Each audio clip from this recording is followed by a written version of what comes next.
Muy bien.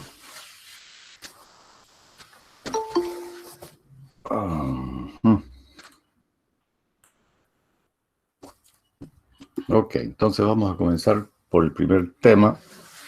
¿Alguien ya le dio una miradita a este tema? Aproximaciones y errores. Espero que le hayan dado una leidita por lo menos. ¿Cómo está la imagen? ¿Se está viendo bien? ¿Me escuchan bien? A ver, ¿alguien me confirma? Sí, profe. Sí, se escucha bien. Perfecto. Ok. Muy bien. Entonces, decíamos en la anterior clase que esta unidad se trata básicamente de algunos conceptos básicos para irnos poniendo de acuerdo. Entonces, ¿qué vamos a entender por errores de redondeo? Es el proceso mediante el cual se eliminan cifras significativas de un número a partir de su representación decimal para obtener un valor aproximado. Bueno, nosotros vamos a trabajar básicamente en la base decimal, ¿no? En este curso, entonces por eso acá hablamos de su representación decimal, pero pudiera ser en cualquier base numérica. Ok. Entonces, si nosotros trabajamos con computadoras o sus correspondientes calculadoras, los números reales se representan mediante aproximaciones a dichos números, ¿no? Solo pueden representar cantidades con un número finito de dígitos, lo cual produce un error de redondeo. ¿No es cierto? Las calculadoras, estas Casio, generan, a ver, ¿cuántos dígitos tienen las Casio? ¿Quién me dice? A ver, 3, 6, 9, 10, 11 dígitos. ¿Sí? Entonces, si tenemos un número que supera esa cantidad de dígitos, ¿qué hace la calculadora? Simplemente los corta, ¿no? Corta todos los dígitos excedentes y ahí entonces se produce un error de redondeo. De hecho, las calculadoras solo muestran un, un dígito menos, ¿no? Y ocultan un dígito en realidad, ¿no? Si estas calculadoras Casio muestran, por decir, 11 dígitos, el 12º dígito lo ocultan y es el que utiliza el fabricante para realizar el redondeo correspondiente, ¿no? Del último dígito que va a mostrar. Ok, entonces, obviamente las computadoras y las calculadoras tienen una cantidad finita para almacenar dígitos. En el caso de las computadoras, obviamente, eso es mucha mayor cantidad de dígitos, ¿no? Dependiendo del procesador. Ahora estamos con procesadores de 64 bits, ¿no es cierto? Entonces podemos, por software inclusive, podemos duplicar esa cantidad a 128, ¿no? Entonces es una gran cantidad de espacio, digamos, de memoria para representar dígitos. Entonces los errores de redondeo, mientras más dígitos se utilicen, serán menores. Ok. Los errores de truncamiento representan la diferencia entre una formulación matemática exacta y la aproximación dada por un método numérico, ¿no? Entonces nosotros acá en esta materia vamos a ver muchos algoritmos numéricos, ¿no? Para resolver algunos problemas de manera aproximada, ¿no? Si ese problema tuviese una solución analítica, generalmente problemas matemáticos, ¿no? Algunos problemas matemáticos tienen solución analítica y por lo tanto la diferencia con un método numérico será lo que se conoce como el error de truncamiento, ¿no? Por ejemplo, acá estamos observando la representación de la derivada numérica central, que nos da una muy buena aproximación a la derivada. Si nosotros derivamos una función y la reemplazamos en un punto específico, vamos a tener el valor verdadero o el valor exacto de esa derivada. Si la resolvemos por esta fórmula, vamos a tener un valor muy aproximado al verdadero pero aproximado al fin, ¿no? Y pudiéramos obviamente mejorar esa aproximación haciendo que delta X sea cada vez más pequeño. Ok, entonces básicamente estos son los errores de truncamiento. El concepto de cifras significativas es un concepto un poquito más difícil de entender, pero se refiere básicamente a la confiabilidad de un valor numérico. Es una información no ambigua ni superflua acerca de una determinada medida experimental. Las cifras no significativas aparecen como resultado de los cálculos y no tienen significado alguno, ¿no es cierto? Ustedes en física seguramente han hecho muchas operaciones numéricas para calcular fuerza, ¿no? Velocidad, etcétera. Y ahí al hacer cálculos numéricos, les aparecen números con una cantidad muy grande de cifras significativas. Sin embargo, en realidad no son cifras significativas, ¿no? Simplemente aparecen debido a los cálculos. Entonces, después vamos a ver bien cómo identificar cuáles son las cifras significativas, ¿ya?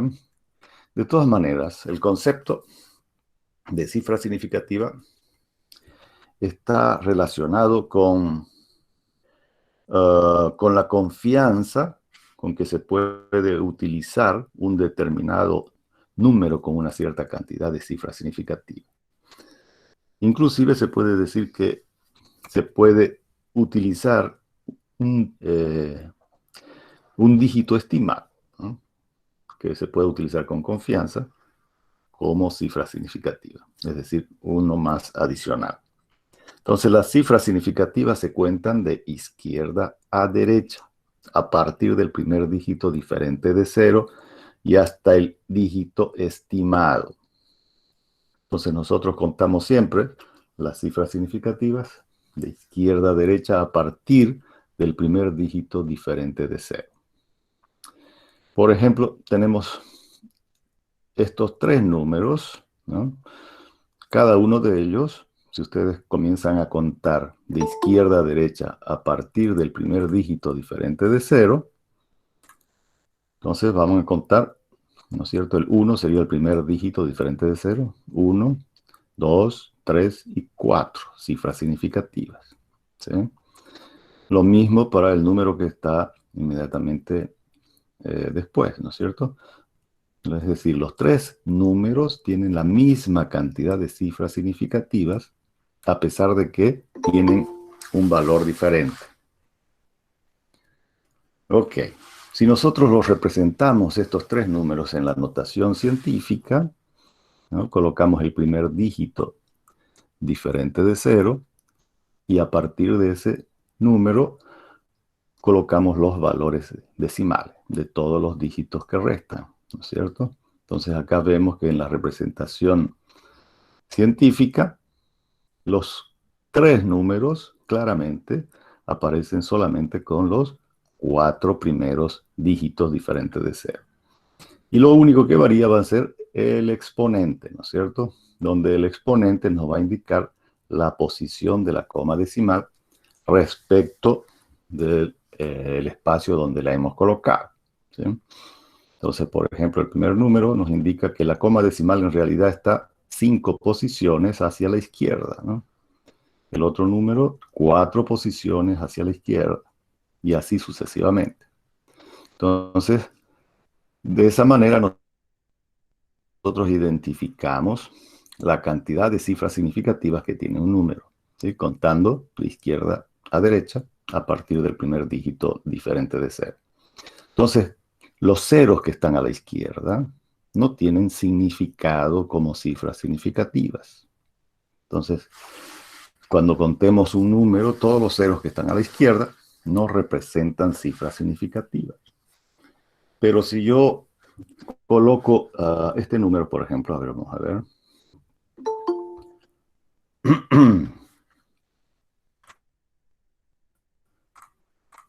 Ok, por ejemplo, voy a colocar este número de acá. Y yo le pregunto a ustedes, ¿cuántas cifras significativas tiene ese número? ¿Alguien sabría decirme? 4. Esa sería lo que aparentemente pudiéramos contar, ¿no es cierto? Pero si yo lo represento ese número en su notación científica, ¿cómo quedaría? 7,5 por 10 a la 3, ¿no es cierto? Entonces, ¿cuántas cifras significativas tengo en realidad? 2, ¿no es cierto? Entonces quiere decir que los ceros, tanto en los extremos de la izquierda o de la derecha, no cuentan como cifras significativas. ¿Sí? Entonces, este número solamente tendrá 2 cifras significativas. Ahora, ¿qué sucede con los números que están entre cifras significativas? Es decir, los ceros que están entre cifras significativas. Ese sí, necesariamente, ¿no es cierto? Si los representamos en notación científica, va a ser 705 por 10 a la 2, ¿no es cierto? Y el 0 ya aparece ahí. Entonces, este número tendrá 3 cifras significativas. ¿Bien? ¿Están de acuerdo entonces? Entonces, los ceros entre cifras significativas cuentan como cifras significativas. Los ceros que están en los extremos, es decir, a la izquierda de los números o a la derecha, no representan cifras significativas. Ok. Pero, ¿qué son en realidad las cifras significativas? Ok, en la definición anterior habíamos dicho que se refieren, dice, a la confiabilidad de un valor numérico. Entonces, por ejemplo, vamos a darnos un ejemplo de cifra significativa. Vamos a borrar esto. Ok. Entonces, tenemos el velocímetro, por ejemplo, de nuestra movilidad, ¿no es cierto? Donde está con una cierta distribución de las velocidades, ¿no? Por decir, acá será 0, acá será 20, 40, no sé, ¿no? 60, etc.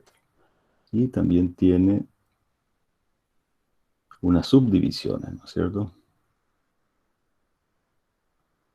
Entonces creo que son 4 subdivisiones. A ver. Vamos a ampliar un poquito esto. ¿Ver? Entonces tenemos acá 1, 2, 3, 4, 1, 2, 3, 4, 1, 2, 3, 4, 1, 2, 3, 4, etc. En determinado momento yo quiero saber la velocidad a la que estoy yendo. Entonces miro el velocímetro y aproximadamente pudiera decir que estoy entre 30 y 40, ¿no es cierto? ¿Cuánto más o menos?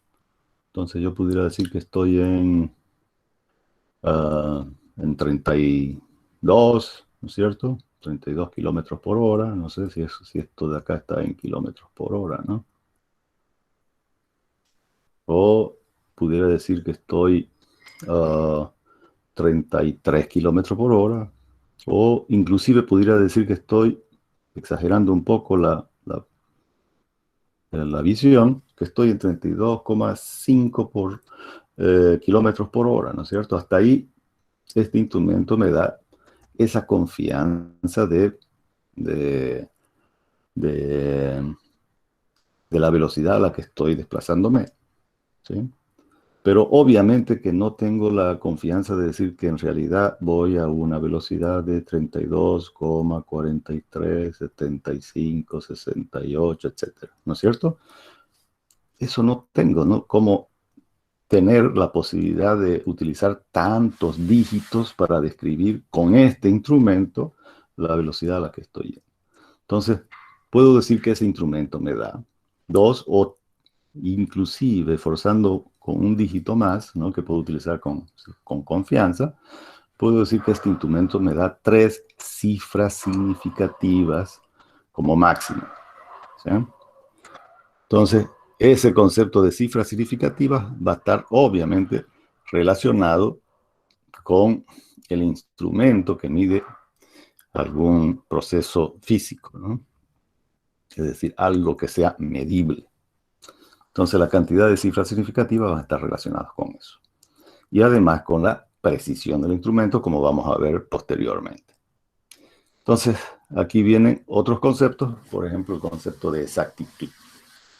Exactitud se refiere a la aproximación de un número o de una medida al valor verdadero que se supone representa, ¿no? En el caso de tiro al blanco, ¿no? Si yo tengo un objetivo, ¿no es cierto? Más o menos así, digamos, ¿no? Cuando lanzo los dardos ahí. Entonces, mientras el dardo quede más cerca del centro, obviamente diremos que es más exacto, ¿no es cierto? Entonces, más o menos el concepto de exactitud está relacionado con esta representación gráfica, ¿no? Entonces, el valor verdadero, en este caso, representaría es el centro, ¿no? de este algo. Entonces, mientras más cerca estuviese del centro, se dirá que es más exacto. Ok. En cambio, el concepto de precisión se refiere, como decíamos hace un ratito, a la cantidad de dígitos, de cifras significativas que podemos utilizar en una cantidad, ¿no es cierto? Entonces, mientras más cifras o más dígitos le coloquemos, o el instrumento nos dé mayor cantidad de dígitos, entonces significa que ese instrumento es de mayor precisión, ¿no? Por ejemplo, a ver, una balanza que utilizamos para pesarnos, ¿no? Para saber nuestro peso, cómo está evolucionando. Generalmente esas balanzas tienen una precisión, si ustedes se fijan en la parte posterior, ¿no? Les va a indicar ahí la precisión. Es de 0.5 kilogramos, o 0.2 kilogramos, o 0.1 kilogramos, no sé. Esa sería la precisión. Es decir, que si yo peso algo que esté por debajo de ese valor, no lo va a detectar, ¿no es cierto? En cambio, si yo voy a comprarme una joyita de oro, es decir, entonces esa joyita la van a pesar en una balanza que es mucho más sensible, ¿no es cierto? Y va a detectar las milésimas de gramos probablemente, ¿no? Entonces, ese es un instrumento de mucha mayor precisión, ¿sí? Porque podemos tener una mayor cantidad de dígitos para representar el peso de una joya de oro, ¿no? Ok. Entonces, el concepto de precisión, por un lado, está relacionado a la cantidad de cifras significativas que podemos utilizar en esa cantidad, ¿no es cierto? Pero también está relacionado con el instrumento en sí. Es decir, si nosotros hacemos una medida y después repetimos varias veces esa medición, el instrumento que está bien regulado, que es preciso, ¿no? Las diferencias que pueda dar van a ser prácticamente despreciables. Un instrumento que al hacer varias mediciones da valores diferentes unos respecto de los otros, ese quiere decir que el instrumento no tiene precisión, ¿sí? Entonces, cuando aquí se habla de las lecturas repetidas, ¿no? La extensión de las lecturas repetidas se está obviamente refiriendo a eso, ¿no? Que utilizamos el instrumento para hacer varias mediciones y que esas mediciones obviamente miden alguna propiedad física, ¿no? Mientras esa extensión sea pequeña, el instrumento es de precisión. Si esa extensión de cada lectura es muy grande, ese instrumento no tiene precisión. Entonces, por un lado, el concepto de exactitud se refiere a la aproximación, ¿no? de un número, de una medida, al valor verdadero. Mientras que la precisión se refiere a dos conceptos, ¿no? A la cantidad de dígitos que podemos utilizar en la aproximación y la extensión de las lecturas repetidas de un instrumento que mide la propiedad física. Entonces, la precisión contempla esos dos aspectos, ¿no es cierto? Muy bien. Entonces acá está básicamente el resumen de forma gráfica, ¿no? Tenemos entonces en un plano cartesiano nos hemos colocado en las abscisas el aumento de la exactitud y en las ordenadas hemos colocado el aumento de la precisión, ¿sí? Entonces, en el primer círculo, vemos que los lanzamientos, ¿no?, de dardos, supongamos que sean, están muy dispersos unos de los otros. ¿Qué quiere decir eso? Que hay poca precisión, ¿no es cierto? No tenemos mucha precisión al lanzar los dardos. Están separados unos de los otros. Y además están alejados, la mayoría de los lanzamientos están alejados del centro que representa el valor verdadero. Eso quiere decir que hay poca exactitud también, ¿no? Si nos pasamos al círculo de la derecha, ahí mejoró ¿qué cosa? Mejoró la exactitud, ¿no es cierto? Todos los lanzamientos están en el entorno del centro, ¿no? Entonces ahí hay una mejora de la exactitud. Y la precisión, no hubo mejora porque los disparos o los lanzamientos siguen muy separados unos de los otros, ¿no es cierto? En el círculo inferior izquierdo, fíjense que ya todos los lanzamientos están juntitos unos respecto de los otros. Eso significa que ha habido una mejora en la precisión, ¿no es cierto? Pero todos están alejados del centro. Eso quiere decir que hay poca exactitud, ¿no?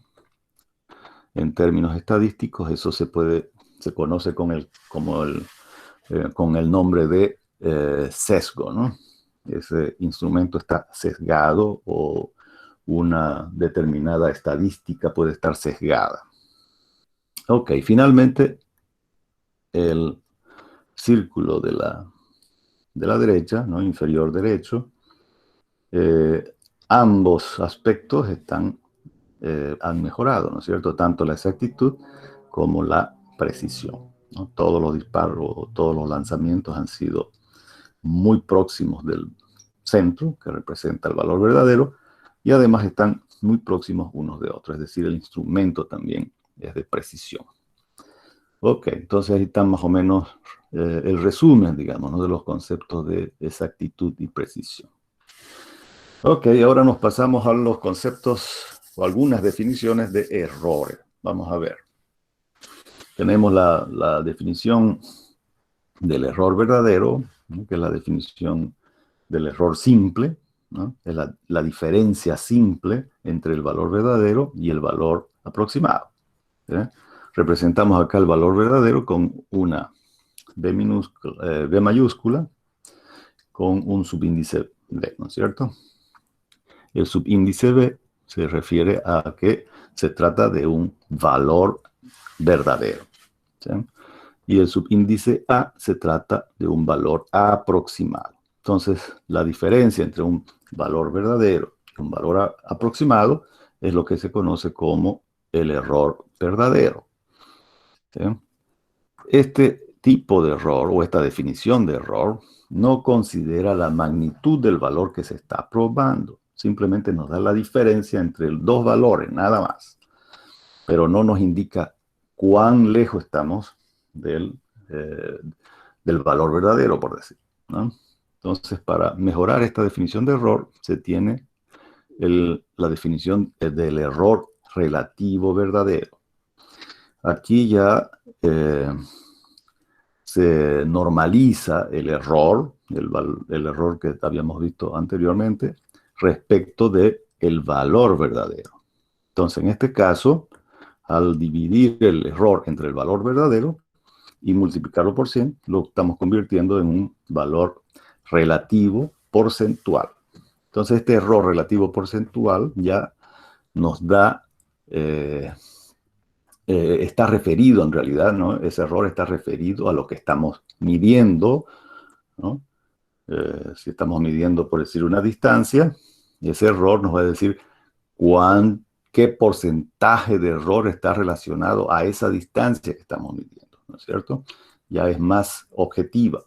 Podemos calificar ya ese error. No, nos sirve, ¿no es cierto?, para decir ese error es mucho, es poco. En cambio, el otro pudiera ser un poco ambiguo, ¿no es cierto?, la definición del error simple. En caso, el error relativo verdadero ya nos permite emitir un juicio de valor. Para entender bien las diferencias de esas dos definiciones de error, está este ejemplo bien simplecito, ¿no? Tenemos un puente y un remache que tiene ese puente, ¿no? El puente lo hemos medido en obra, digamos, ya construido, y mide 9.999 centímetros, ¿sí? El puente. Y el remache mide 9 centímetros. Ok. En el proyecto, el que diseñó, digamos, ese puente, lo diseñó con 10.000 centímetros y 10 centímetros para el remache. Eso obviamente se tomarían como el valor verdadero. Entonces se nos pide calcular el error verdadero y el error relativo verdadero, tanto para el puente como para el remache. Entonces, en el caso del puente, el error simplemente va a ser la diferencia entre el valor verdadero, ¿no?, los 10.000 centímetros, y el valor aproximado, que se supone que es lo que se ejecutó, ¿no? Ok, entonces nos da 1 centímetro de error. Lo mismo, el remache, ¿no es cierto? 10 menos 9, 1 centímetro. Entonces aquí nos está diciendo simplemente que la diferencia entre estos dos valores es 1 centímetro. Y es por eso que este tipo de error a veces pudiera llevarnos a cometer el error de decir, bueno, 1 centímetro es muy pequeño el error, entonces no hay problema, digamos, ¿no? Porque no lo estamos refiriendo a lo que se está midiendo. En cambio, si calculamos el error relativo, ¿no es cierto?, al dividir ya el error, en el caso del puente, entre el valor verdadero del puente y multiplicarlo por 100, ¿no es cierto?, ahí nos dice que el error verdaderamente es pequeñísimo, ¿no es cierto?, referido a lo que estamos midiendo, 0,01% de error. En cambio, en el remache, ¿no es cierto?, el error, que era también 1 centímetro, dividido entre su valor verdadero, que es 10, y multiplicado por 100 acá, ¿no?, falta un cerito, nos queda entonces 10% de error. Eso significa que ya es un error grande, ¿no?, respecto a lo que se está midiendo, ¿no? En 1 centímetro en 10 centímetros es un 10% de error y por lo tanto es muy significativo. Entonces eso ya nos permitiría emitir un juicio de valor, ¿no?, que pudiera ser, por ejemplo, en la práctica rechazar, digamos, ¿no?, ese trabajo o reajustar los precios, no sé. Pero ya es un error bastante significativo. Entonces, esa es la diferencia básicamente entre estos dos conceptos. Muy bien. ¿Alguna pregunta hasta aquí? ¿Algo que no se entienda? ¿Nada? ¿Todo está claro? Ok.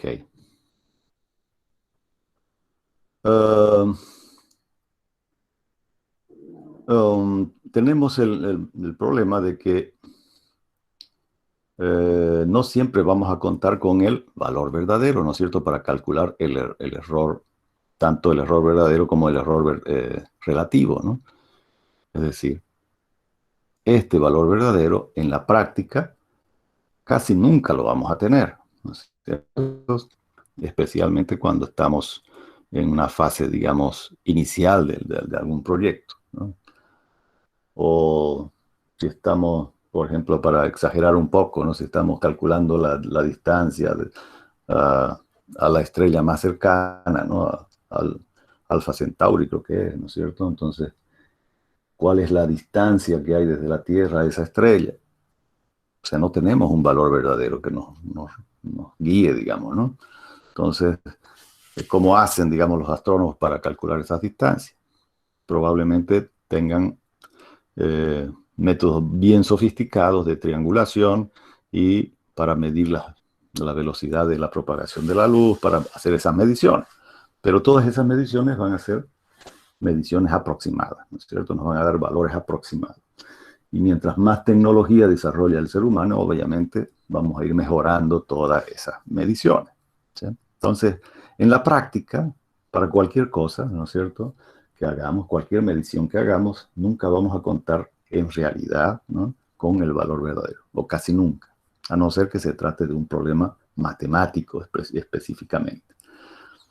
Ok, entonces, ¿qué hacemos para calcular los errores en situaciones donde no tenemos para comparar con el valor verdadero? Entonces ahí aparece el concepto de error relativo aproximado, ¿sí? Generalmente, en los métodos numéricos, por lo menos, para resolver problemas, nosotros lo vamos a hacer por esquemas iterativos. ¿Qué significa eso? Que nos damos un valor inicial y a través de un proceso repetitivo vamos mejorando esa aproximación. Entonces, en este caso, el error se va a calcular, ¿no? Cada repetición que hagamos, ¿no?, el último valor calculado menos el valor anterior dividido entre el valor calculado y multiplicado por 100 nos va a dar el error relativo aproximado. Aproximado, obviamente, porque el valor actual, al cual lo estamos refiriendo el error, ¿no es cierto?, es un valor aproximado. Entonces, por eso es que le hemos colocado ahí un subíndice de A, ¿no es cierto?, que representa al valor aproximado. Entonces, este error, obviamente, si en el proceso iterativo de continuo, ¿no es cierto?, en ese ciclo de repetir el proceso, el error va disminuyendo, eso quiere decir que estamos convergiendo hacia la solución, ¿eh? Es un proceso convergente. Si más bien el error crece, es decir, va aumentando el error en cada iteración que hagamos, entonces el proceso es divergente y en vez de encontrar una solución, más bien nos estamos alejando de cualquier solución. Entonces, el error aproximado es un parámetro muy importante que nos permitirá orientarnos respecto a la solución, si estamos mejorando la solución o más bien nos estamos alejando. Ok, sin embargo, vamos a relacionar ahora el error, ¿no es cierto?, con la tolerancia. Y la tolerancia está muy relacionada con la cantidad de cifras significativas que vamos a utilizar en el error. Entonces, cuando nosotros queremos detener un proceso iterativo, vamos a decir que el valor absoluto del error sea menor a una cierta tolerancia, ¿sí? Entonces acá estamos representando la tolerancia por y con un subíndice S, ¿ya? Y esa tolerancia la vamos a relacionar a la cantidad de cifras significativas que queremos utilizar para el error. Entonces, se estableció esta formulita, que por ahora no nos interesa demostrar de dónde sale, ¿no? Pero en los años 70 hay un norteamericano la plantea como una forma de relacionar la tolerancia a la cantidad de cifras significativas n. Entonces va a ser 0,5 por 10 a la 2 menos n, la tolerancia, ¿no? Va a ser un valor porcentual. Si el error aproximado en valor absoluto fuese menor a esta tolerancia, significa que el resultado que hemos obtenido va a tener, digamos, tantas cifras significativas iguales a la solución verdadera como las que estemos utilizando en el error. Es decir, el valor de n nos va a indicar cuántas cifras significativas quiero yo que estén correctas. Entonces, de esa manera, tengo una relación directa entre el error aproximado y la tolerancia y las cifras significativas. Ok. Bueno, hasta aquí acaba esta primera clase, ¿no es cierto? Hasta el concepto de en realidad tolerancia. La siguiente clase vamos a hacer unos ejercicios para practicar estos conceptos que hemos visto ahora. ¿Alguna pregunta hasta aquí? ¿Algo que quisieran que reforcemos? ¿No hay ninguna duda? Ok, vamos a detener.